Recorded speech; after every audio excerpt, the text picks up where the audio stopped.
This video is brought to you by eggs. Alright, now this is my first YouTube video so far for this channel, so this is a little bit nerve-wracking. At the moment, since I don't have much of a budget right now, my camera is all pretty much balanced on a stack of movies, so that's a way to start. But the film I'll be reviewing today is actually pretty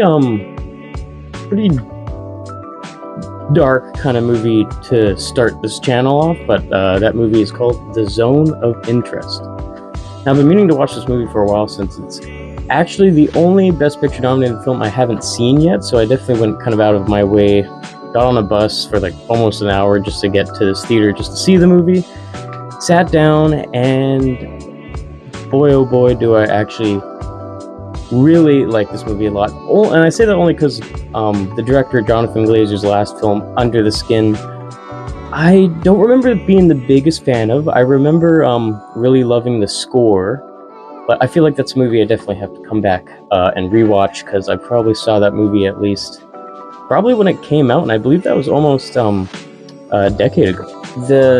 The film is taking place during the Holocaust. It is about, I should probably explain the plot first. Sorry, this is my first video, so I don't really know, I'm still working out on how I'm doing this. But the plot is the commander of Auschwitz and his wife family strive to build a dream home while their house is directly right next to the camp. Auschwitz is pretty much like the elephant in the room for this movie. I think I might have heard someone else say that before in another review, so credit to whoever that person was, but that is pretty much how it is handled in this movie.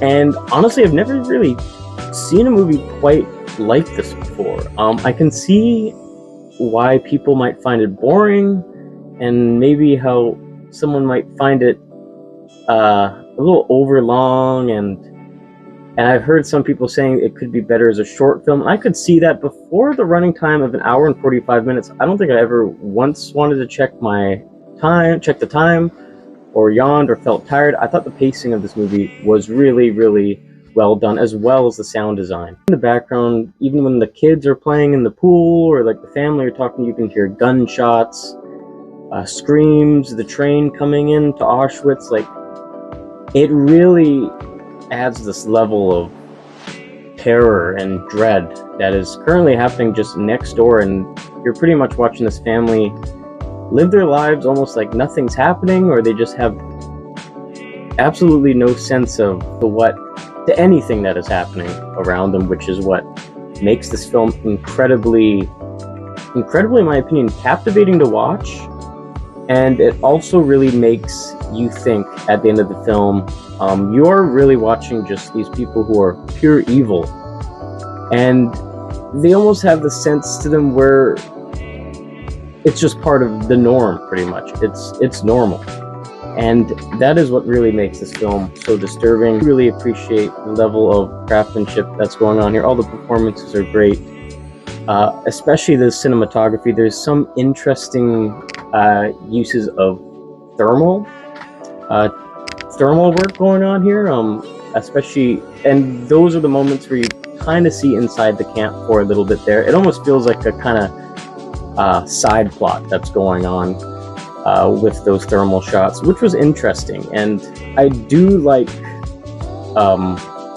how this film is handled. I've never really seen a film quite like it, and I did enjoy it a lot more than Jonathan Glazer's previous work, Under the Skin. I still need to see his film Sexy Beast, which I've heard a lot about.